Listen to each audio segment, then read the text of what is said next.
Oh gosh, good morning everyone. You just heard Cody sniffing in the microphone. It is REMAX Podcast and Coffee, which we have just renamed. It's no longer Podcast and Coffee. It is Meet Our Members Chamber Chat. Much better than Podcast and Coffee, right? It's just a little bit longer, but we can shorten it to Chamber Chat.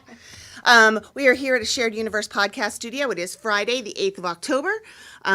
We have Christian on the boards with us today. Hola.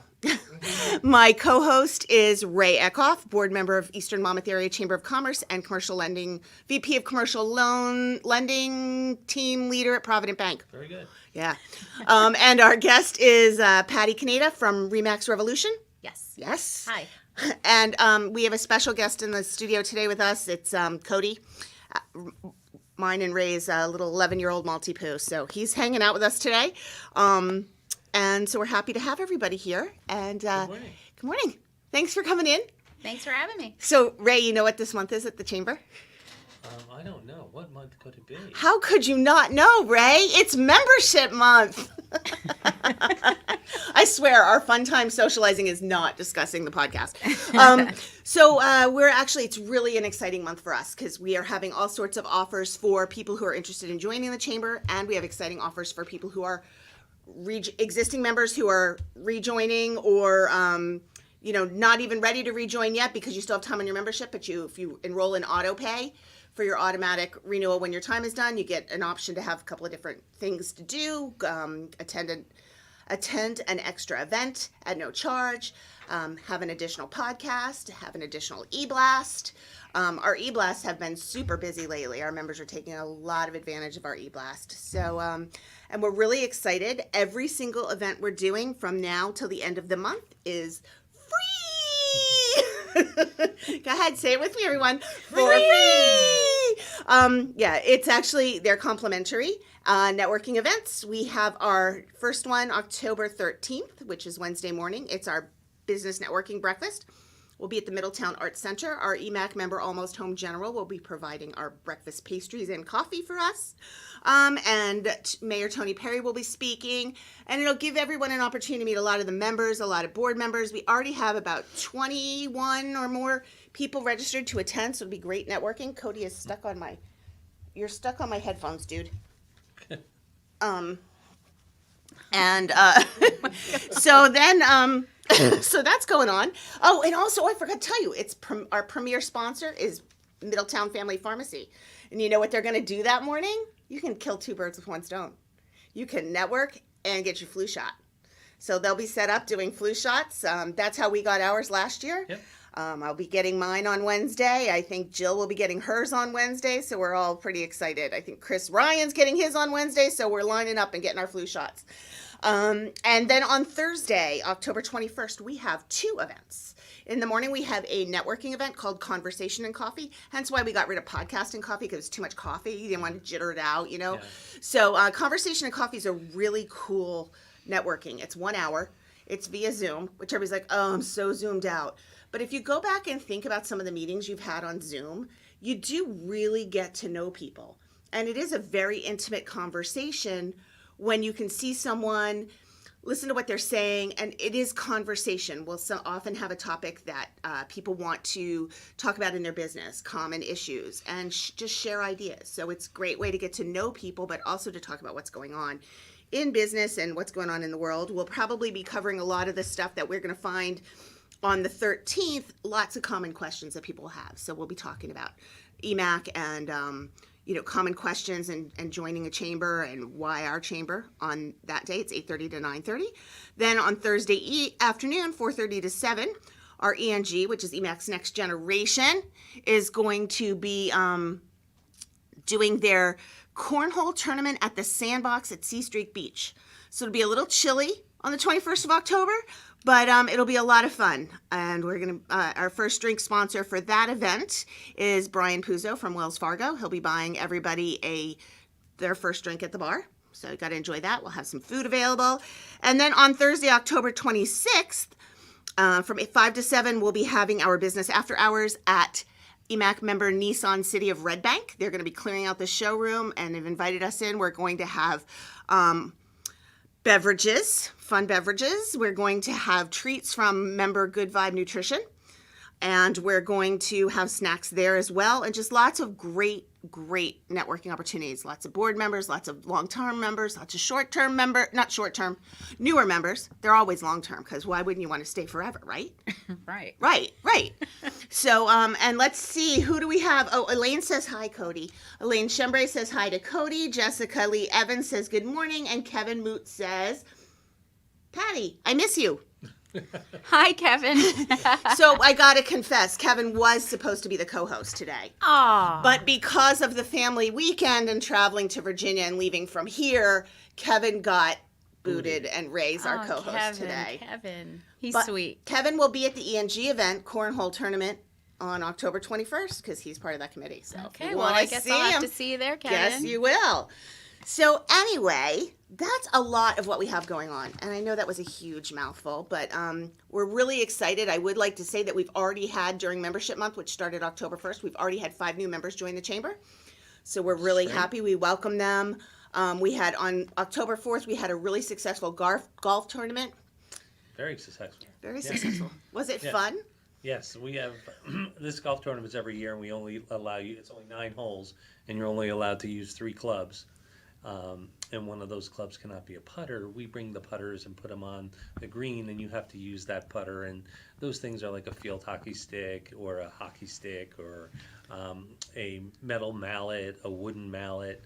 Just An oar. different- We had an yes, oar we this had- year. So, it makes for entertaining fun. And one of my clients is the second year he's done it, and his group has won for the second year in a row. So he's got a target on his back for next year. Yeah, and I don't know how they shot 3, it's best ball, they shot 3 under par this year. Wow. But, and I don't mean, know when what you're that using, means. oh, you're not a golfer? I'm not a Okay, well, golfer. for those of other people, Kevin's telling you to bring Jonathan and Ken. Okay. So anyway, that was a very It was a successful successful event. We event, had a yeah. lot of fun. We had like 36 golfers out there. We had a really good time. Yep. It was fun, and the weather held out, which was Yes, nice. That was the best part. Best part, because we weren't sure. About 5 or 10 minutes before the golf went off, the guy from the clubhouse goes, "We just had a storm pop up with lightning. We're gonna wait a couple minutes and then see." We're like, "Oh no!" So anyway, but it was great. We had a lot of fun. It was at Jumping Brook Country Club, and we had a really great time. They did a nice job. I think everybody really liked the hot dogs and those cookie pie bars they had. I don't know if you had one of those, but they were really quite tasty. So anyway, so let's get to meet Patty. That's more Okay. fun. So Patty, welcome. Thank you. You have been a member for just about a year. I have, yep. Yeah. So what made you call up EMAC and join us? So I had a big change in my career in the last year. If I track it back to the early 90s, I got into real estate through the mortgage lending side. So I was a mortgage broker for many years in the 90s, and then took a little break, got back into the mortgages in the early 2000s, and then had another break and transitioned into hospitality. So I opened up an empanada shop in Toms River. Fun. It was fun. I'd only ever made empanadas twice the day I Wow. opened my doors. So that was crazy. What made you decide to do empanadas if you've never made empanadas? So, Was it? I know what it was. It was the Miley Cyrus show that you were watching with your kids. That said empanadas, what was the name of that show? I forgot the name of that Was show. I it- did watch that show. right? all And the then the time. empanadas. Right. Like- But so I'm Cuban, right? So it's something I grew up eating all my life. Just never really had a reason to make them. They're not easy to make either. That's what I've They're heard. not easy Yeah. to make. No, I've heard that. But during that period, I kind of went through a divorce. I did that whole transition. I had 2 daughters, and I was in a place where I didn't want to have to work around a schedule that, might compromise my girls needing me. And I thought, well, I'm a great cook. I'm not classically trained. I had no educational background in, anything culinary. But I thought, I can make it fun, and I can make it interesting, and there wasn't really anything like that in the area at the time. So I tried it. I found a little storefront that had a for lease sign on it. I had some shoebox money and had some really cool wood that I had access to. So made a really neat wood wall in the shop and did like this whole surf theme in there, and then opened up an empanada shop. So Fun. that happened, and So that happened. so within 3 months, I had the product in ShopRite. So I was wholesaling to ShopRite. Wow, congratulations. Thank you. So you'd never made them, but they were really good when you did. I guess they were good. Yeah. I guess they were okay. At the point of starting the business, I was making, like 10 different varieties, also dessert varieties mixed in. Interesting. Yum. So I was kind of set up like a donut shop, I guess you could say. And then the product got into ShopRite, and then that kind of changed after a couple of months just because there were, logistical issues financially with them that I just wasn't comfortable with. So we moved on and started really getting the voice of the business out there. And then the publicity started to come through for the empanada shop. And then I had a partnership with a great philanthropist and someone who's beloved by lots of people. And so he and I decided to partner together, and we opened up the White Rooster, which was a Cuban restaurant and bar. So that was like a beautiful project as far as I got the opportunity to design the interior. I learned project management on the construction side very quickly. I learned how to organize the staffing, stuff I'd never just done before, right? So before you know it, I had 40 employees. I had all that stuff happening. And then, we tried to make our imprint. And then, about a year ago, I shut the business down and decided that maybe I'd go back home on the real estate side from, the agent perspective. I had the experience as the lender, and I thought, let me just keep myself out there and kind of mobilize all the networking opportunities that I was able to build over those years in hospitality. So now I've been an agent for about a year. What a good time to switch to being an agent. Yeah. Just I have saying, to you say. timed that pretty well, Patty. Yeah. So I have to say, everything really does happen for a reason. Yeah. And I've just, in all my years, I don't think I've ever been happier than I am now. Great. So I really love what I do. Yeah. Oh, that's great. Yeah. And you had so many connections already, but I'm guessing you still work on your networking and building your network and keeping that fresh and up. I do. So, in that empanada window, I was also wholesaling my product to hospital and pharmaceutical corporate cafeterias. So there was a window there where we were literally making thousands. We were like the Willy Wonka empanada shop because we were churning out thousands. Robert Wood Johnson would ask for 3,000 at an order. We were Sanofi Pharma was also a client for a short period, and that kind of had to end quickly because if I was going to transition into a bigger restaurant concept, it was just impossible to do all of that at once. So that's kind of what happened there. But I learned a lot about networking during that period. And so when I got into real estate, I joined, this chamber and a couple of other associations. And I'll be completely honest, I haven't been active in them because I've been so busy doing real estate. That's good. I mean, we figured as much. Yeah. So this is why I did make a recent, list of goals. And one of the things on that goal sheet was obviously to attend more networking events. Good. Well, here's what we have plenty to start. I see that. Yes. Yes. Yeah. And what's nice about the conversation and coffee is you don't have to leave your desk. You really can get some decent networking in 1 hour from your office if that's all you have time for on a specific month. Yeah. And then you have faces. I mean, that there's you the want. whole face-to-face thing. Yeah, and it's true. But if you meet people there, then you have people you're looking for when you go to meet. It was Right. Ray and I attended a New Jersey State Chamber of Commerce event last week, and I've been working with the State Chamber of Commerce through COVID, but everything has been Zoom. And it was so nice to walk in and recognize people, but never having met them, and to be able to put a real body with a name and a face and the whole thing. And it was nice. I appreciated, and you didn't feel like you walked into a place not knowing anyone. Right. Because you knew, oh, look, Yeah. that's so-and-so. I'm going to go say hi. Uh-huh. And, you hope they recognize you from the screen. Yeah. And they did. So it was good. And they did. So it was fun. But, yeah, I know it's hard for people to grasp that, but we've found that it's really fun. We like it. Yeah. We like it. Yeah. So I'm sure the two of you can like go crazy on real estate conversations and loans and Yeah, mortgages and I'm on the commercial side, so I don't really get involved in residential, only on smaller, like 1 to 4 family that are being bought for investment purposes. But I do that. Yeah. I actually have one now. Yeah. I kind of don't. I always tell people I never see brick walls. I always see rabbit holes, right? So those rabbit holes are all my little choices. So even in real estate, I mean, I was going to transition over and get my second license in New York and kind of do the dual thing because there's been such an influx of people coming to New Jersey. And so I thought it'd be great to have my license out there. So that's obviously been put on hold for a little while with all the things that are happening in the city. But, commercial and working with developers and kind of getting into that arena would be great. So I keep myself open to everything because, I mean, when you open up a shop and you've never done anything like that before, you can kind of feel comfortable doing anything. I think when you and isn't it, I mean, amazing that you can learn so much. You did it because you wanted to, and somewhere in your brain you must, or in your heart you must have known you could, but then you were like, yeah, but can I?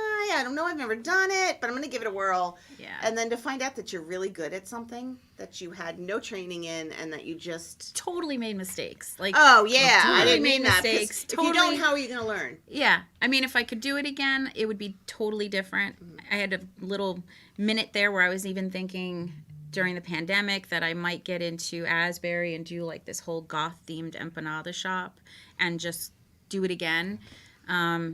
But That would be cool. But then I just really, honestly, I love what I do, and it's consumed me.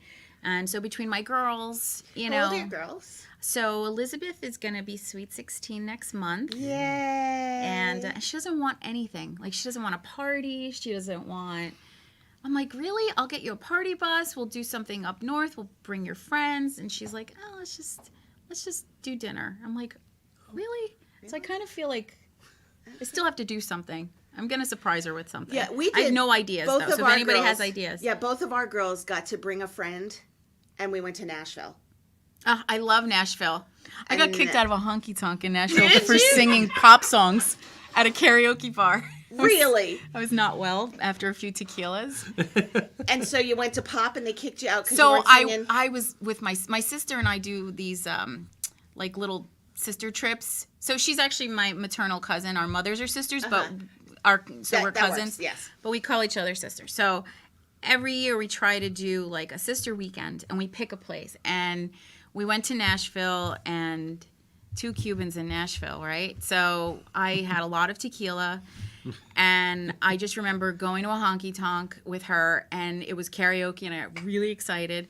And then I went up to the DJ, and I was like, can you play Meghan Trainor's All About That Bass? So I was on the stage, and my sister was at the bar like this. She's like, stop. And they were booing me, and it was awful. So Not because you were bad, but because you were just singing the I totally was not wrong. singing the right kind of stuff. You cannot do that. Although, similar story, the first time we went, we pull up, we're there with the girls. The first time we go to Nashville, we go to the Margaritaville restaurant. And we Okay. can't figure out, people are walking around in the weirdest clothes.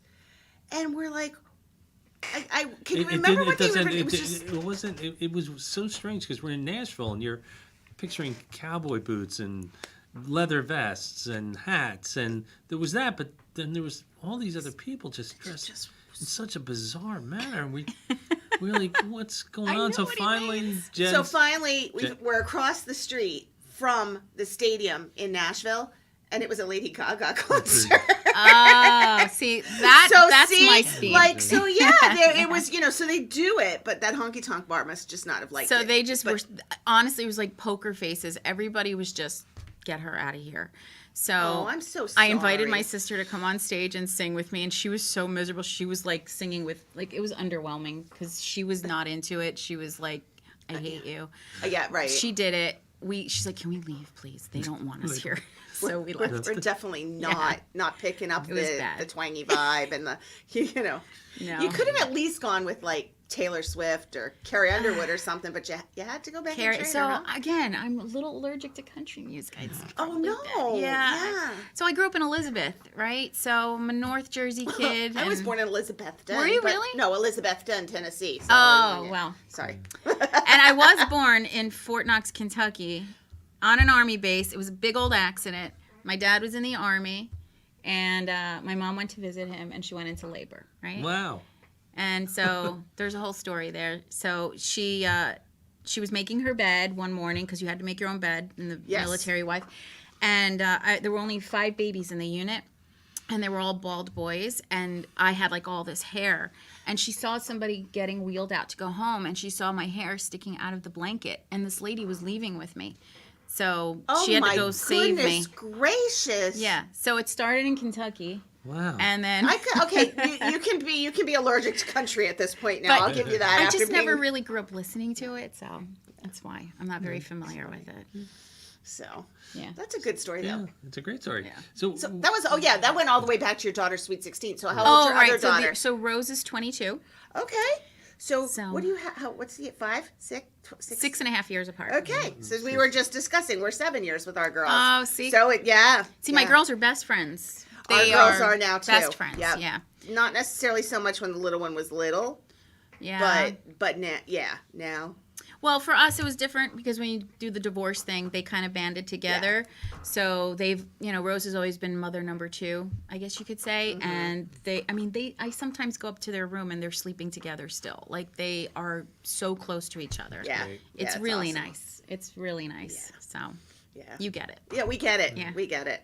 And you have a sister that you're close to. I have a sister I'm super close to as well. So Yeah. yeah. So it's been interesting raising girls. I always thought I'd have all boys, but it yeah, didn't that happen. didn't work for us either. No, Yeah. I wanted a boy. Yeah, So we I have did him. too.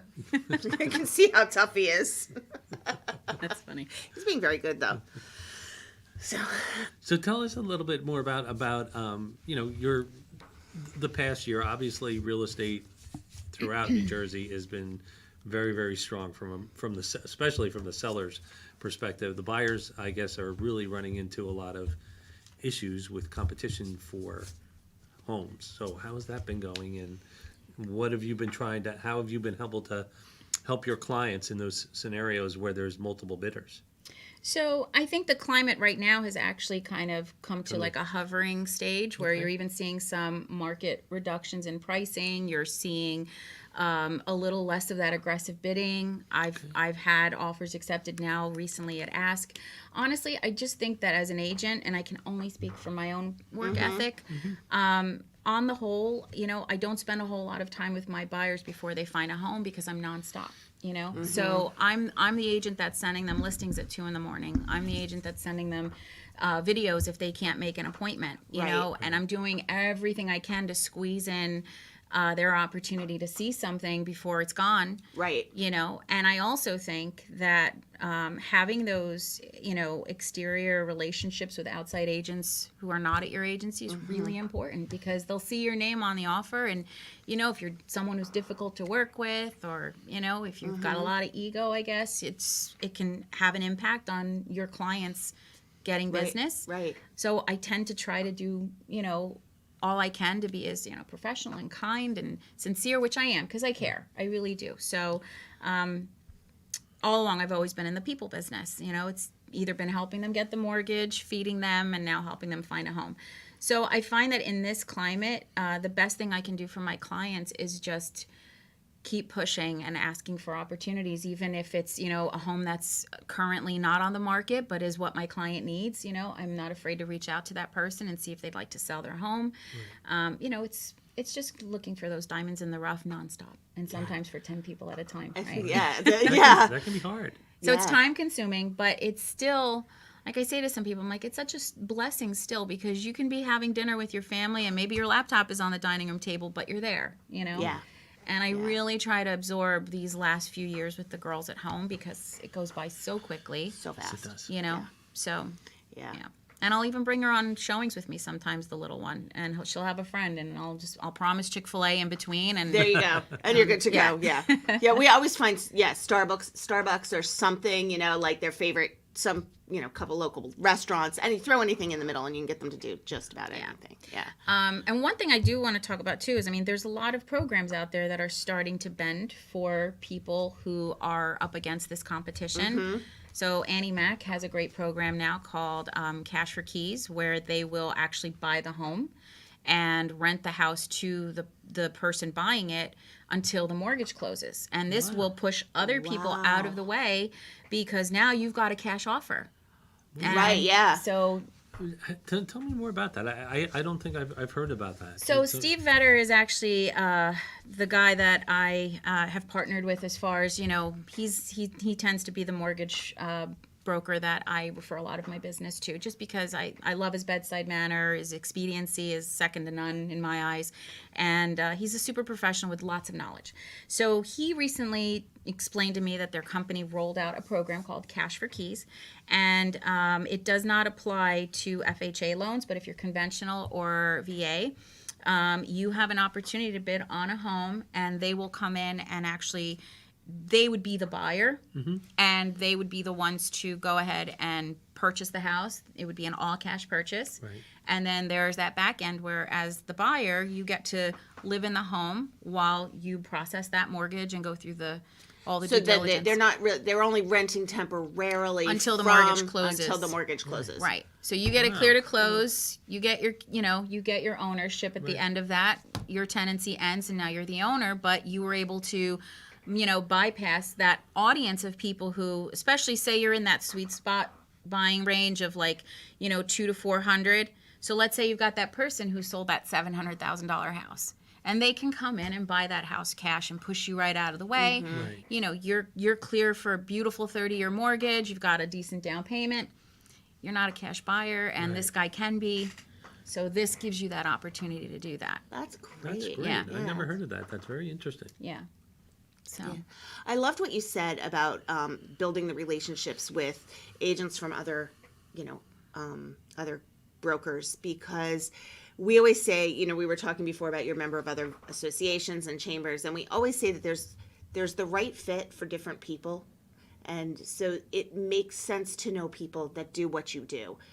People ask if the chamber is a BNI type where you can only have one of each person, and we're not, because there's plenty of business to go around, and you may be either too busy, or you may have someone that says, personality-wise, this is just not going to work for me, but I'd love for you to work with this person, knowing that this person is someone you trust, and that they can do the personality, anything like Exactly. that. It's just so, the reputation matters, and the networking matters, and the referrals all matter. Right. And Totally. Yeah. It's just I think it's a mindset, honestly, and there's just some people out there that, are great. They play in the sandbox well with others, and then there's others that don't, but you have to, because it's so we keep circling back to each other in and out of these deals and opportunities. Yeah, you're going to constantly run into each other. We're still a big family of agents, Yeah. as far as I see it, So Kind of like banking. Yeah. yeah, the same it's thing. a small world. It's It's a a very small small world. and you may move from place to place, but you still are running into the same people all the time.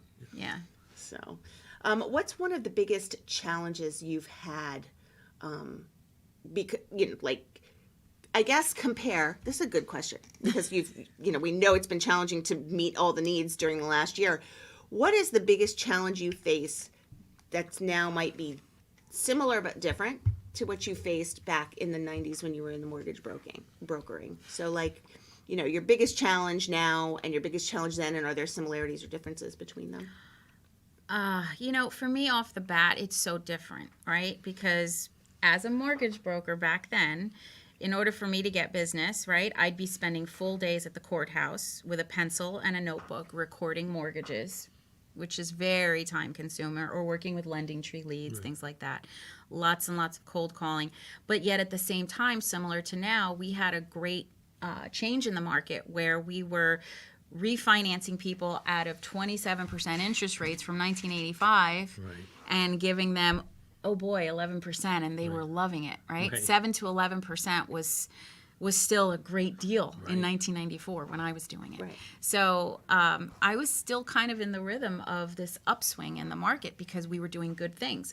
So back then the challenge was really balancing that time of getting the information to then, the process of getting to that person took a lot longer because we just didn't have that fast internet access that we have now, Right. and all that stuff Right. that we take for granted, I think, even today. And then now, I have to be honest, I went into this whole real estate chapter this past year with such a positive mindset. I kind of put my blinders on and I said, I'm going to do great. And I've really had a wonderful year. I've been so open, and I've embraced every good moment, bad moment. A bad moment doesn't make a bad day, I always say. So if something happened with a deal, I need to remember that one. I would just go to the next. There's always business to be had. So I think for me the biggest challenge has just been really slowing myself down, because I'm nonstop. My family at times, they'll come over and just tell me, can you turn off the computer? It's midnight. Or, I'll think about, how am I going to get into the bigger Lux market? And how am I going to do this if I can't be in New York right now? And it was really important for me to get that second license. So kills me that I'm on the back burner with that right now, but it'll come. I'm very impatient. You do have a lot of energy and a lot of goals and dreams that you don't mind putting hard work in to achieve. No, I have so much to do. How are your girls? Are they similar like that, or have they gone the opposite, going, Mom works all the time, like that way? No, so Rose is a psych major. She wants to actually be a guidance counselor and eventually have her own therapy practice. She's an awesome server at Taka in Asbury Park. She's a substitute teacher. She's a great daughter, great girlfriend to her boyfriend, Justin. She's a great girl. She and Jess would get along really well. They have a lot of similarities, yeah. And Elizabeth is, I call her my little hurricane. She's super talented. She's beautiful.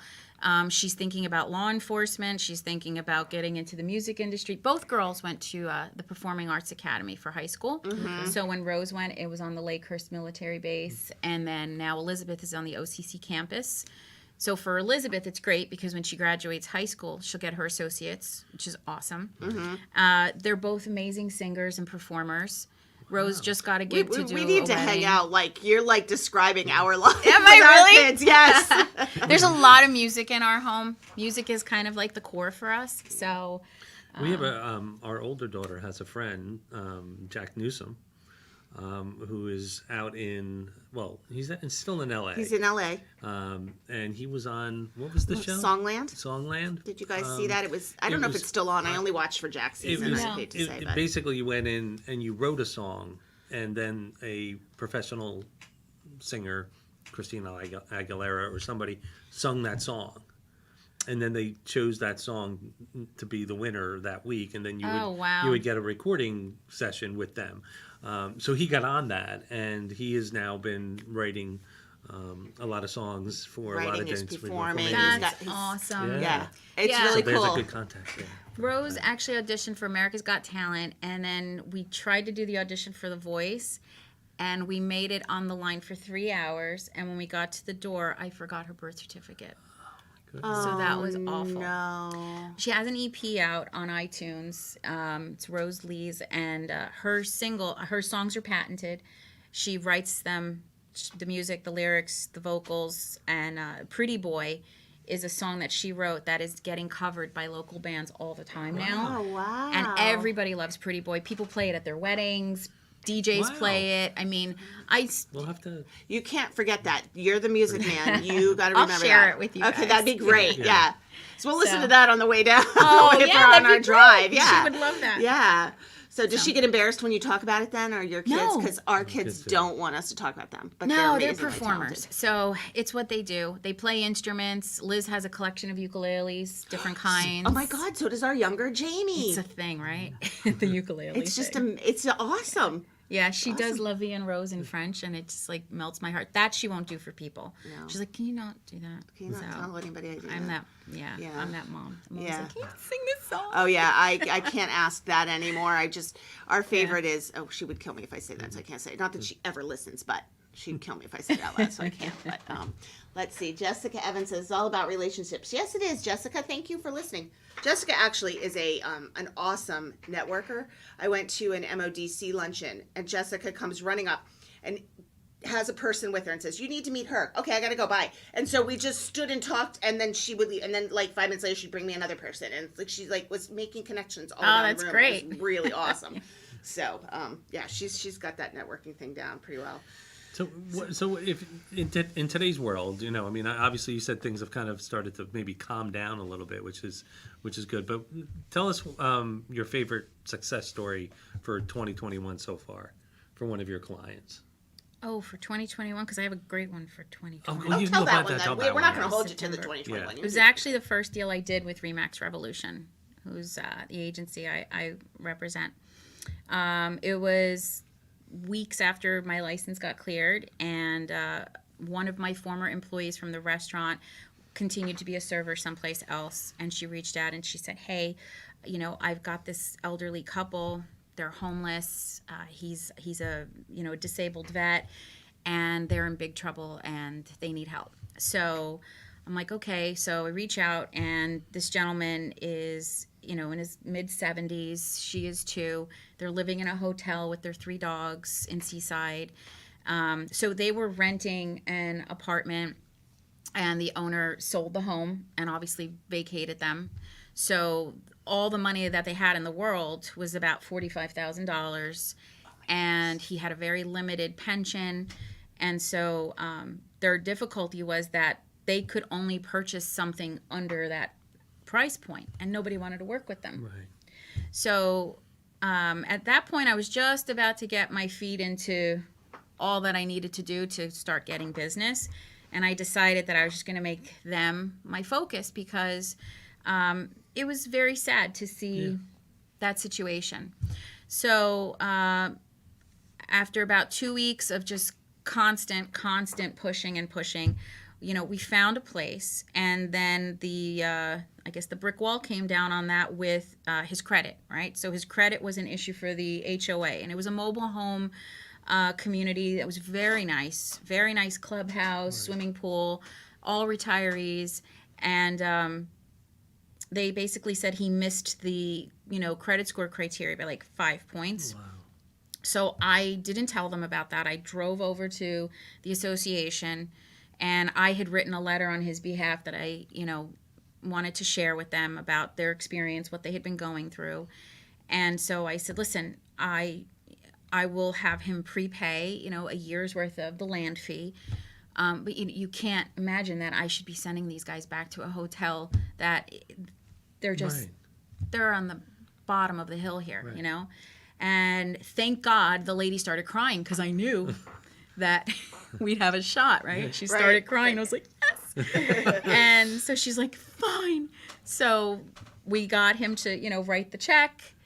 They got the home. It was a 2-bedroom. It had a nice kitchen with built-ins. I mean, it was a sun porch. So the best part about that was, according to my broker, it was the fastest closing in the agency's history, because I closed a deal in 2 weeks with them as a new agent, right? The fastest deal as a new agent closing, because I was with the agency only 2 weeks, and I closed that deal. And for me, it was the best thing in the world, because my present was the only garden, the only garden tomato that was left at the house, and the husband came to me on the day of the closing. He's like, "I want you to have the last tomato." And I was like, "Aww." So that's my story. That's sweet. Oh, now I'm gonna start crying. That's really That's sweet. But you know terrific. what? That is a story that shows everything you said in the beginning, which is that you're in the business because you care about people. Yeah. And you've always cared about people, and that's why you do what you do. And that just is a true story that is the example of what you said. Yeah, I mean, if it's your mom and dad, you want to do everything for Well, them, and you got to throw, you mentioned he was a vet too. I mean, obviously he's given his, quite a bit of time to our country, and, got to. It's so true. Yeah. It's so true. And, So thank you for that. Yeah. Thank you for doing what you do. That's a good story. Yeah. So what are you looking forward to? My headphones keep falling off. What are you looking forward to the most in the upcoming year? Well, I'd like to meet my new goals, right? So I'd like to try to do close to double what I've done this year. And so, Are there enough hours in the day? I mean, it sounded like you were already working 24 hours a day. so I mean, it's all about systems, right? Someday I will get a little more help with what I do on a daily basis, but I'm just not there yet. But I'd like to do more. I'd like to do better. It's just kind of what I have to do. Do you have a personal goal besides your profession? My personal goal. I don't think You have about to myself. Get really okay, maybe that's what you should do. My personal goal. Wow. Oh, that good. funny? There you go. Food for thought. Yeah. The only thing I know in the immediate future is I really need to see my grandmother because she's going to be 93 and she's been very melancholy about seeing me, and she lives in Florida, so she keeps asking me to come. That is a personal thing I need to do. I really need to go You need to spend a make that couple days with her. priority. Yeah. Yeah. Yeah. What is this weekend's Monday's a holiday, so it's a little late unless you want to, drive to the airport from here. I mean, I'm kind of busy now the next few weeks. I have to figure this out. You do. It's you hard. do, but don't It's wait hard. too long. I know. I I miss- know. It's You know, it's awful. you don't want to say it, but I miss my grandparents, and I know, and she's the last one I have, so Yeah. yeah. I still talk to mine, but I might You sound have a little to. crazy. But No, I that's still not do. crazy. A I little more tell them crazy a than normal. I still talk to my than dog. every day? I still Yeah, talk to my you do, dog. Yeah. Oh, we 'cause- talk to him all the time. Yeah. Yeah. And he doesn't really respond probably any more than yours. Probably right. Actually, Ray's really good at talking about what Cody's thinking at the time. Like Cody will be walking around the house and Ray will talk like him and make a whole conversation about what the dog's thinking. It's quite Aw. entertaining. Most people know Ray as the very serious banker, which I try very hard when we're working together to make sure I maintain that. But he's sitting right here. How can I not? But, I know. Look at him. He He's is being so cute, good too. isn't he? Oh, He- this well, is his that's happy. that's his happy place. He just loves that. He's got a couple, but This is his favorite thing in the whole world, is just to sit in mommy's arms. Yeah. Which I can't bring him No to one the will love you like your dog. You know that, right? Yeah, right, Yeah. yes. I used to think it was my kids, but no, it's No, definitely it's the dog. It's definitely the dog. It's funny because people are like, why don't you bring him to work? Because this is what happens. Do you know what it's like to lay him on the desk and I sit here and type and I try to move the mouse and his butt's going like this and it's Such like, a good baby. yeah, he is a good baby. He's a little smelly right now, but he's good. So, yeah, and he's very quiet. So he's very entertaining. They like him when I bring him to work. Is he gonna wear a Halloween costume? So, interestingly enough, he does have a couple, and I did pack one to take down for him to wear for the girls this weekend. What is it? So, it's a skeleton sweatshirt. So you put it on, and he's got a skeleton on the back. cute. He has a pumpkin, and he has a football. You have a football. Yeah, well, he's 11. He's had a couple different Halloween costumes. so cute. But now all he really does is just barks at all the kids that come to the door and then runs away and hides. So I had a geisha costume for Sadie. It even had the geisha headpiece with the chopsticks coming out of it. oh my gosh, It was outrageous. Oh, how funny! I still have it. I'm yeah. wondering Elaine, I'm wondering if she's listening to that or if she had to go because she's got two miniature poodles, Ozzy and Eddie. Oh. And they're teeny toy. They both weigh like under 5 pounds each. Like they're half his, so together. cute. They're half his weight. And but they're with her all the time, and she puts all sorts of funny stuff on them. So she would love hearing that. She's a very big dog animal. Oh, I always loved. I used to have 2 Yorkies. Their names were Sunny and Cher. oh, Awesome. Yeah. Yeah. Elaine's actually a real estate agent as well. Oh, really? And a dog lover, and so you've got to start coming to some of our I events. know. I need to. It's on my goal list, and you do because it's going to contribute to that ultimate goal of Ultimate goal doing of- better. Yeah, but don't come if it's one of the days you're going to go see your grandmother. Okay. what are some of the? Just curious. What are some of the areas? I mean, there's a lot of development going on, especially in like Long Branch and Asbury still. Are those areas where there's a lot of activity that you're seeing for the new high rises that are going up? And do you have people that are interested in those locations? Because I'm fascinated by the fact that they keep putting these buildings up where the ocean is, and the ocean's rising and coming closer to them. So Which is I was just curious if they, if you've seen some hot spots. It's in funny that Monmouth and you say Ocean. that because in the last week, literally, I've had 2 particular people who are out-of-state people, not familiar with the whole shore area, but pinpointed that Long Branch area. Not the condos so much, but just wanting to live as close to Ocean Ave as possible in a single-family home. And so, when you're playing with some of those price points, it tends to drive them out of the area because then they realize, you know, $700,000 in that area doesn't really buy you A lot. Not what much, no. it can someplace else. So We have a couple of friends who just bought homes. One in Oceanport, right on one of the is it river or It's no, a not on the tributary river, that a lives off tributary. the Shrewsbury. Yeah. Yeah, and then another one in Long Branch, right on the border, and they love it. They're out there paddling every morning, you know. So there's a totally different lifestyle that comes with that as well, Totally. like living. And if they're coming from someplace that don't have that, you do pay. Yes, the houses are more expensive, but you also pay for the being able sure. to live. It's really crowded there, though, right? I mean, even now after Labor Day, I was just there, and it was hard to get a spot. It was packed. Yeah. I mean, I haven't really been down there as much, but we've been down to Asbury a couple times. I and, love Asbury. Asbury's just so awesome. Asbury Park is just so awesome. It's a fun place. If you ever want to revisit that goth empanada shop, because I'm thinking that would go really well in Asbury.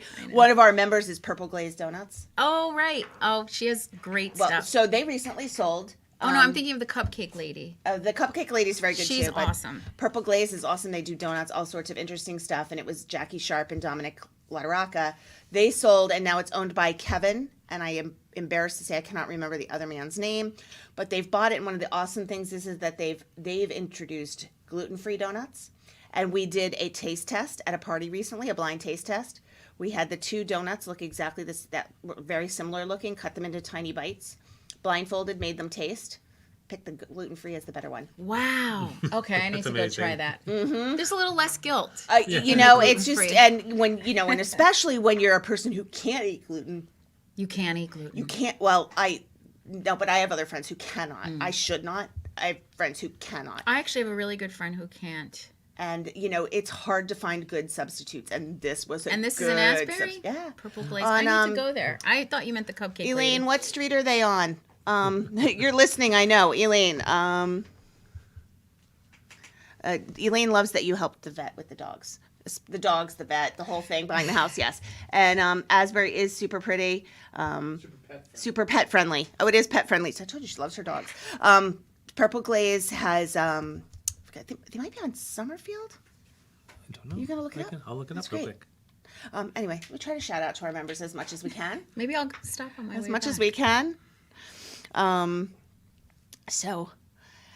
You give me a thumbs up. Oh, I know the He went back there. dog went to the other studio to the behind. Don't pay attention to the dog behind the curtain. But you know they have this in this studio they have, I don't know if you saw it in the window, the life-size Gorgu from Star Trek. It was originally known as the Baby Yoda until he got a name Gorgu. So our youngest daughter got one of those for Oh, graduation. God, really? So I think he's probably finding the couch and the Gorgu comfortable. No, he's right Oh, there there. he is. Yeah.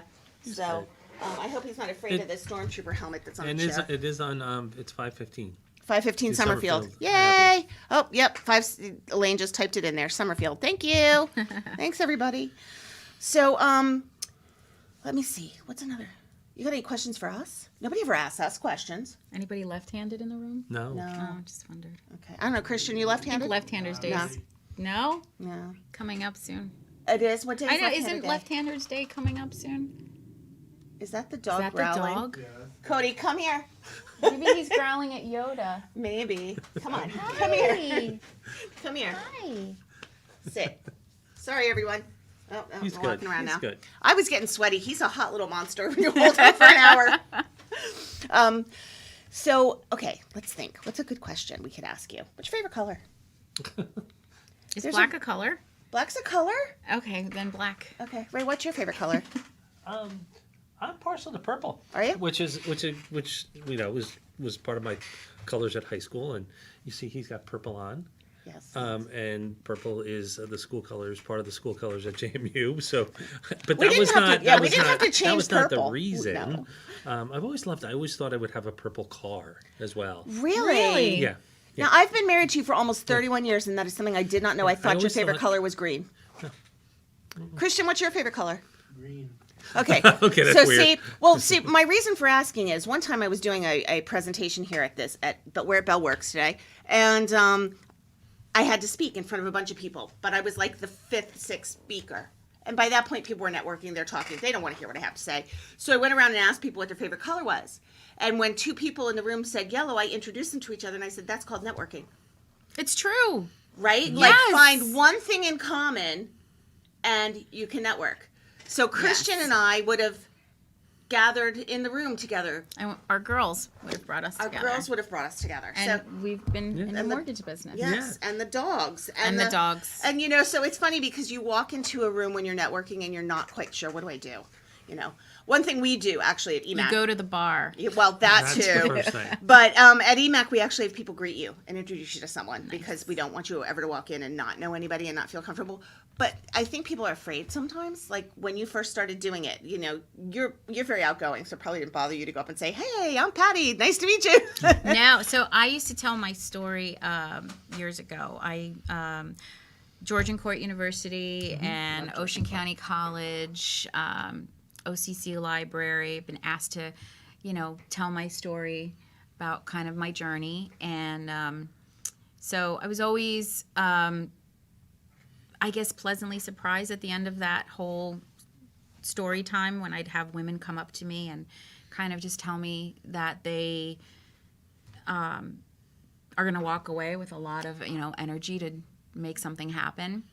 Because, not every divorce is pretty. So, and so when it happened to us, the girls and I, it was really a complete lights out kind of situation. So there was a lot of mobilizing and hard work that had to happen so that the girls and I could be okay. And so that's the story that I tell. And it's nice to hear young women or the daughters of women who've been going through that to kind of come back and say, my mom is inspired, or, my mom is really going to take some tools from what you've shared and she's going to make things okay. So that's been something that, and I remember at one that when I was at the Ocean County Library and I told my story, my daughters were in the front row, and at the end my daughter stood up and said, I'm so proud to be her daughter. She was like, this is my mom. And everybody just kind of stood up, and that was the best moment. Okay, goosebumps, about tears, really? You can come back. No. But that was the defining moment of we're going to be okay. Yeah. Yeah. Our bank, some of the women that work for our bank started a Provident Women networking group. And Some of those women actually have gone out beyond the bank to start a women's group. And interestingly enough that you mentioned this, because we haven't discussed this, but I am having a meeting with 3 or 4 women next week or the week after to start a women in business group within our chamber. So important. It's so important because, business in general forever has been a man's world. And, women have so many things to offer, but so different as well. And one of the things I think that are amazing about women is they will share. Many will share things that are personal, and you can learn so much on every level. Yeah. So I'm very excited to, I will put this out here. We need someone who will run the Women in Business committee and start making that happen. We have people who are interested. No one can commit to chairing it. So we're meeting just to start thinking about which direction we want to go. But I think it's something that's been on my mind since I started this job 4 years ago, and just have not had the ability to do it with everything else that has to be done. So I was really happy when they approached me with it. So, and I think, situations where women are asked to tell their stories are going to be, and whether personal or professional. I mean, your story, I didn't even know that's what you spoke about. When you said your story, I thought we were talking about your story of all the different things you've done in your career and how it's made you. So, and it sounds like the other story is a little bit more personal. So you're motivational and inspirational in both aspects. I find you quite fascinating, actually. So thank you.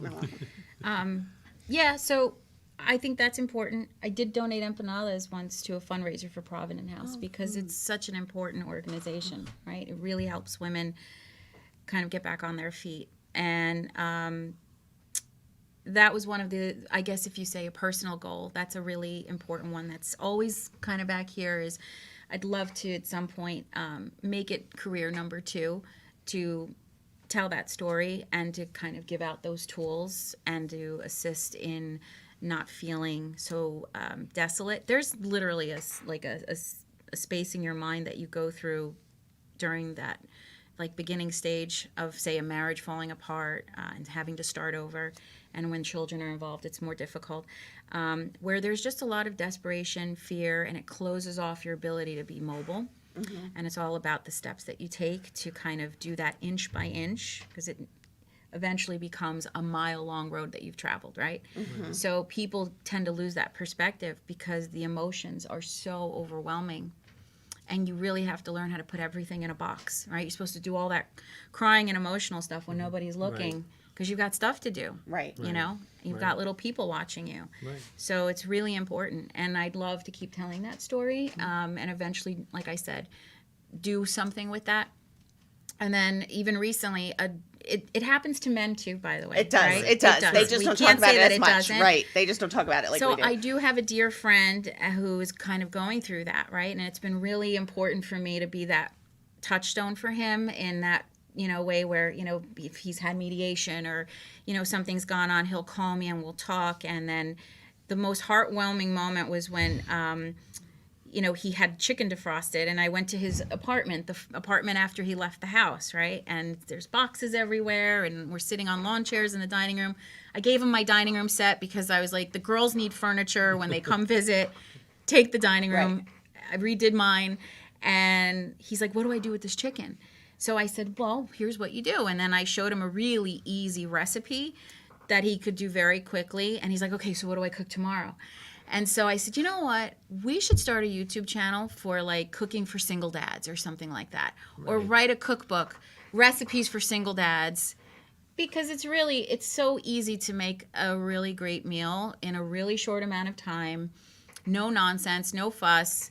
But it's just hard to arrive at that, right? So I thought, maybe we should do something like that. And he's like, yeah, let's do it. And then we'll have the girls be like the taste testers at the end or something like that. But there's so many let's do this things that I put on the table that is just no time in a day to get to everything. One of the things I think not to miss out on is when you are giving these stories and the help that you're giving these women who may be in similar situations, but like your girls were watching, if they're bringing their children will then maybe have some of the tools not to get as far in a situation, or to recognize a little sooner, or to feel that confidence in themselves that they can do something before it becomes a crisis. Yeah, I mean, and then that just kind of plays into knowing how to, I guess, screen people, right? But how do you screen somebody that you grew up with, that you married, that you've known all your life, that, your moms went to high school together, you're communal, right? Because we grew up in the same place. The one thing I will share that I say in this whole thing when I tell the story is, you can get mad at a cheater. You can get mad at someone who has affairs and still wants to come home, because that's not okay, right? Right. But I can't get mad at someone who fell in love with somebody else and wanted to share their life with them. Right? You still have to keep your heart open to the fact that maybe you were just the person that was supposed to be a part of their life to bring these two amazing people into the world. It's kind of what he did after that really put the signature stamp on why it was so traumatic for the girls and I, and why we are still actually in therapy over it. I mean, you're talking about 2008, and we're still working on it. Wow. And it was tough. So it's okay to fall in love and say to that person that you built that life with, I love somebody else, and I need to do something about that, but I'm not going to turn my back on you. We're going to be okay. Right. That just didn't happen. Right. Yeah. And I'm designed to be able to accept that, but it just didn't go that way. Yeah. I think there's a lot of organizations out there that could use, some guidance and some words of wisdom from you. Yeah. I think that's very true. Yeah.